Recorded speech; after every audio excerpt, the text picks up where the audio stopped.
Assalamualaikum warahmatullahi wabarakatuh.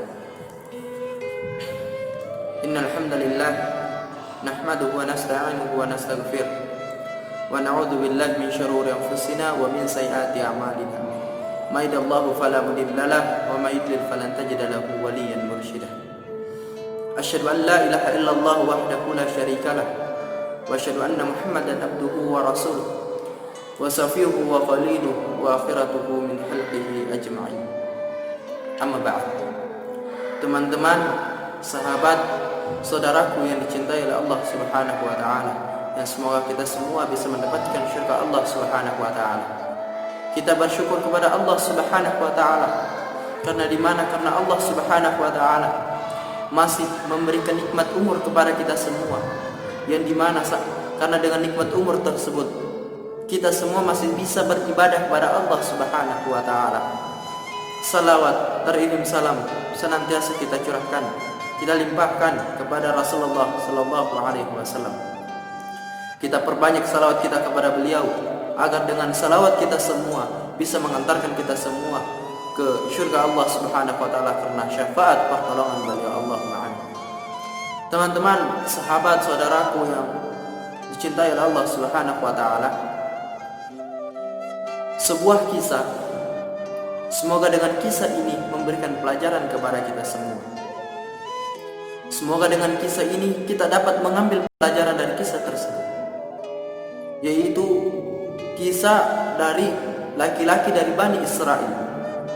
Kisah laki-laki dari Bani Israel yang pernah membunuh 99 orang, yang pernah membunuh 99 jiwa, yang pernah membunuh 99 manusia. Ketika ia selesai membunuh, setelah ia membunuh 99 orang tersebut, ia berkeinginan untuk tobat, berkeinginan untuk hijrah, untuk menjadi yang lebih baik. Maka ia meninggalkan kampung halamannya tersebut, kemudian berjalan terus menerus. Di saat perjalanan, dia mendapati seorang pendeta. Kemudian dia bertanya kepada pendeta tersebut, "Apakah ada jalan bagiku untuk bertobat? Apakah ada jalan bagiku untuk kembali kepada jalan yang benar? Sedang saya sudah membunuh 99 jiwa. Sedang saya sudah membunuh 99 orang. Apakah dosa saya diampuni oleh Tuhan?" Maka pendeta ini mengatakan bahwa tidak ada jalan bagimu untuk bertobat. Tidak ada jalan bagimu untuk kembali kepada jalan yang benar. Dengan perasaan jengkel kepada pendeta tersebut, laki-laki dari Bani Israel ini membunuh pendeta tersebut sehingga genaplah 100 orang yang ia tewaskan, sehingga genaplah 100 orang yang ia bunuh. Kemudian dia kembali berjalan terus menerus, sampai akhirnya ia mendapati seorang alim. Kemudian dia bertanya kepadanya, "Apakah ada jalan bagiku untuk bertobat? Wahai saudaraku, apakah ada jalan bagiku untuk kembali kepada jalan yang benar? Apakah ada jalan bagiku untuk kembali kepada jalan yang lurus?" Maka orang alim ini mengatakan bahwa ada jalan bagimu. Selagi engkau ingin bersungguh-sungguh bertobat, selagi engkau ingin bersungguh-sungguh kembali kepada jalan yang benar. Kemudian orang alim ini memberikan nasihat, saran kepada seorang laki-laki dari Bani Israel ini untuk ke tempat di mana tempat itu penuh dengan orang-orang yang beriman, penuh dengan orang-orang yang bertakwa kepada Allah Subhanahu wa taala. Kemudian dia berjalan terus menerus sampai akhirnya dalam perjalanan tersebut kematian mendatanginya, ajal menjemputnya. Dan disinilah terjadi perselisihan antara dua malaikat, antara malaikat rahmat dengan malaikat azab, karena tidak tahu yang mana, apakah ini masuk neraka atau surga. Karena dia tidak pernah untuk beramal saleh, dan yang hanya ia lakukan selama hidupnya itu hanya membunuh, melakukan dosa kemaksiatan. Maka Allah Subhanahu wa taala berfirman kepada kedua malaikat ini, ukurlah jarak antara sebelum dan akan ia tempuh. Maka didapatinya bahwa laki-laki dari Bani Israel ini lebih dekat sejengkal ke tempat yang akan dia tuju daripada yang ia sudah lewati. Maka laki-laki dari Bani Israel ini diampuni oleh Allah Subhanahu wa taala. Teman-teman, sahabat, saudaraku yang dicintai oleh Allah Subhanahu wa taala, kisah ini memberikan pelajaran yang luar biasa kepada kita semua, yaitu selagi kita ingin bersungguh-sungguh bertobat kepada Allah, insyaallah Allah Subhanahu wa taala akan ampuni tobat kita. Apa pelajaran yang dapat kita ambil? Yang pertama, bersungguh-sungguh dalam bertobat kepada Allah Subhanahu wa taala. Kita harus bersungguh-sungguh meminta ampun kepada Allah Subhanahu wa taala. Kita menyesali segala perbuatan kita. Kita menyesali apa yang pernah kita lakukan di masa lalu. Kita bertobat kepada Allah Subhanahu wa taala, bahkan detik ini pula kita bertobat kepada Allah Subhanahu wa taala, minta ampun kepada Allah Subhanahu wa taala. Karena ampunan Allah Subhanahu wa taala yang sangat luas. Ampunan Allah Subhanahu wa taala yang luar biasa besarnya kepada hambanya. Tetapi sayang hambanya yang tidak mau, bahkan malas untuk bertobat kepada Allah Subhanahu wa taala, lebih disenangkan akan kehidupan dunia, melalaikan untuk beribadat kepada Allah Subhanahu wa taala daripada bertobat dan meningkatkan ketakwaan mereka kepada Allah Subhanahu wa taala. Jadi marilah kita untuk senantiasa bersungguh-sungguh bertobat kepada Allah Subhanahu wa taala. Kita merasa menyesal akan kesalahan yang pernah kita lakukan. Kita merasa menyesal akan perbuatan yang pernah kita lakukan, ucapan yang pernah kita keluarkan dari lisan kita. Jangan sampai itu yang membuat kita semua dilemparkan oleh Allah Subhanahu wa taala ke dalam lembah api neraka. Jangan sampai, teman-teman. Jadi marilah kita untuk senantiasa bersungguh-sungguh bertobat kepada Allah Subhanahu wa taala. Malaikat Jibril pernah turun ke langit dunia, ke dunia ini, kepada Rasulullah sallallahu alaihi wasallam. Kemudian dia mengatakan bahwa barang siapa dari umatmu satu tahun sebelum ia meninggal dunia, ia bertobat kepada Allah Subhanahu wa taala, Allah Subhanahu wa taala ampuni tobatnya. Apa kata Nabi Muhammad sallallahu alaihi wasallam? Jangan umatku lalai. Kemudian malaikat Jibril naik kembali ke langit, bertemu kepada Allah Subhanahu wa taala. Kemudian turun lagi. Kemudian mengatakan bahwa barang siapa dari umatmu 1 bulan sebelum ia meninggal dunia, ia bertobat kepada Allah Subhanahu wa taala, Allah Subhanahu wa taala ampuni tobatnya. Apa kata Nabi Muhammad sallallahu alaihi wasallam? Jangan umatku lalai. Kemudian malaikat Jibril naik kembali. Kemudian turun lagi.